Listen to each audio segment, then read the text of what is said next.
Are we on the brink of another world war? What will World War III look like if it were to happen in the 21st century? With the advancements in technology, it is obvious that a third world war will be more devastating than the two world wars before it. How does a third world war relate to certain verses in the book of Revelation? Does the book of Revelation describe a global nuclear war? Today, we embark on a journey through history and prophecy to explore how World War III could lead to a nuclear holocaust. We will examine how the book of Revelation might foretell this catastrophic event and its aftermath. Unlike the previous world wars, which did not involve thermonuclear bombs, the advancements in global military technology today suggest that the stage is being set for an apocalyptic scenario. In the world's present day, we find ourselves amidst escalating tensions. Russia and North Korea have threatened to use thermonuclear weapons, and these threats increase every time there is a major conflict involving these countries. But before we begin, let's establish a foundation. World War I occurred between 1914 and 1918. World War II spanned from 1939 to 1945. Both wars were global conflicts involving major world powers, resulting in unparalleled devastation and loss of life. World War II resulted in significantly more deaths than World War I. It is estimated that World War I resulted in approximately 20 million deaths. On the other hand, World War II is estimated to have caused about 60 million deaths, making it the deadliest conflict in human history. During World War II, significant advancements in weaponry contributed to a death toll about 3 times higher than in World War I. 78 years later, in the 21st century, military technology has continued to advance significantly. The most dangerous of all is the invention of the thermonuclear bomb, aka the hydrogen bomb. A hydrogen bomb has never been used in combat by any nation, but experts say that it has the capability to destroy entire cities and cause far more casualties than the atomic bomb. The atomic bomb, used by the US during World War II on Japan, resulted in the deaths of tens of thousands of people. In World War II, only the United States possessed this nuclear power, but today, 9 countries possess nuclear bombs, and not just any nuclear bombs, but thermonuclear bombs which are 80 times more powerful than what was dropped on Hiroshima and Nagasaki in 1945. The destructive power of thermonuclear bombs far surpasses anything seen during World War II. Today, nations possess intercontinental ballistic missiles capable of delivering nuclear warheads across continents. Managing nuclear threats from countries like Russia, China, and North Korea remains a critical challenge. The devastation caused by a nuclear war would be catastrophic and far-reaching, affecting not only the countries directly involved, but also having significant global consequences. The death toll would be staggering, with millions of lives lost within minutes of the detonations. Is the Bible warning us of the war to come? Revelation chapter 9:18. A third of mankind was killed by the 3 plagues of fire, smoke, and sulfur that came out of their mouths. Matthew 24, verses 21 and 22. For then there will be great distress, unequaled from the beginning of the world until now, and never to be equaled again. If those days had not been cut short, no one would survive, but for the sake of the elect, those days will be shortened. Nuclear explosions would cause widespread destruction of buildings, infrastructure, and critical facilities, such as hospitals, schools, and transportation networks. Entire cities could be reduced to rubble, leaving behind vast areas of uninhabitable wasteland. Revelation 16, verse 19. The great city split into 3 parts, and the cities of the nations collapsed. God remembered Babylon the Great and gave her the cup filled with the wine of the fury of his wrath. Nuclear explosions release radioactive fallout consisting of radioactive particles and debris into the atmosphere.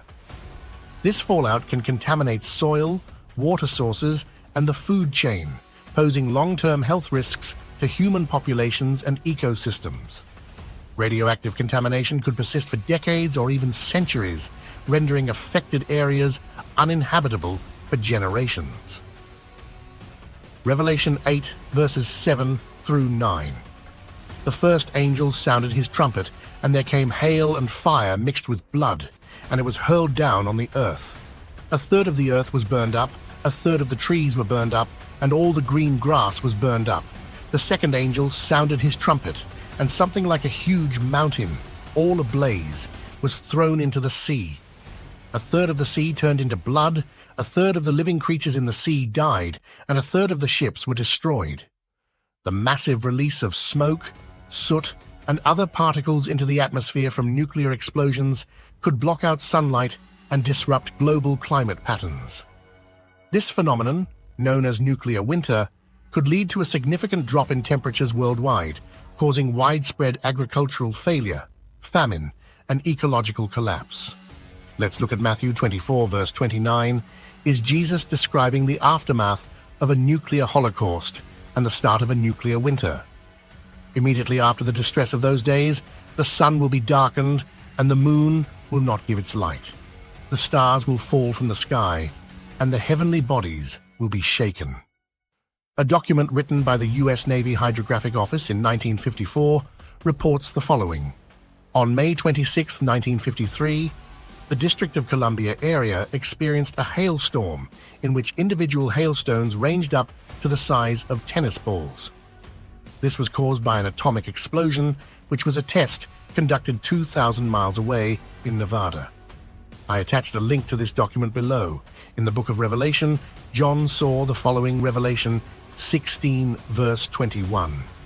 From the sky, huge hailstones, each weighing about 100 pounds, fell on people, and they cursed God on account of the plague of hail, because the plague was so terrible. The aftermath of a nuclear war would result in societal collapse, with breakdowns in governance, law enforcement, and social order. Mass migration, refugee crises, and widespread civil unrest would likely ensue, further exacerbating the humanitarian crisis. The economic repercussions of a nuclear war would be profound, affecting global trade, commerce, and financial markets.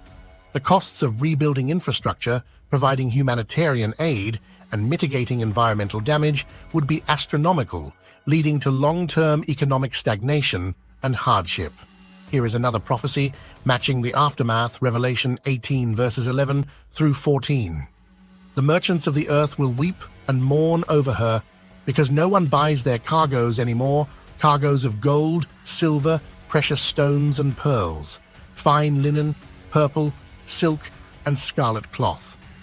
Every sort of citron wood and articles of every kind made of ivory, costly wood, bronze, iron, and marble. Cargoes of cinnamon and spice, of incense, myrrh and frankincense, of wine and olive oil, of fine flour and wheat, cattle and sheep, horses and carriages, and human beings sold as slaves.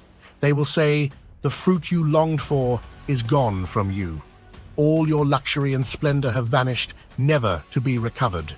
Overall, the devastation caused by a nuclear war would be unparalleled in human history, with far-reaching and irreversible consequences for civilization and the planet. Scientists for Global Responsibility say, as a consequence of a nuclear war then, the dust and the smoke produced would block out a large fraction of the sunlight and the sun's heat from the Earth's surface, so it would quickly become dark and cold. Temperatures would drop by something in the region of 10 to 20 Celsius. Many places would feel like they were in an Arctic winter. It would take months for the sunlight to get back to near normal. The drop in light and temperature would quickly kill crops and other plant and animal life, while humans, already suffering from the direct effects of the war, would be vulnerable to malnutrition and disease on a massive scale. I attached a link to the full report below. Revelation 8, verses 10 through 12. The third angel sounded his trumpet, and a great star, blazing like a torch, fell from the sky on a third of the rivers and on the springs of water. The name of the star is Wormwood. A third of the waters turned bitter, and many people died from the waters that had become bitter.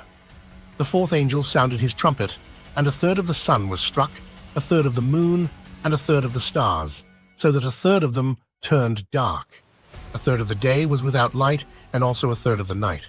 According to the National Institutes of Health, radiation exposure from a nuclear war could cause skin lesions and festering sores. These sores are described in Revelation 16, verse 2. The first angel went and poured out his bowl on the land, and ugly, festering sores broke out on the people who had the mark of the beast and worshipped its image. Nuclear detonations can produce powerful shock waves and disturbances in the atmosphere that might indirectly contribute to seismic activity or weather phenomena. Nuclear war could trigger major earthquakes. Recent analytical techniques have revealed that a North Korean nuclear test, believed to be a hydrogen bomb and conducted on September 3, 2017, caused significant seismic activity. The detonation produced an initial earthquake with a magnitude of 6.3, followed by an aftershock measuring 4.0 just 8.5 minutes later. Could nuclear war be the cause of the earthquakes in the following verse? Revelation chapter 16, verse 18.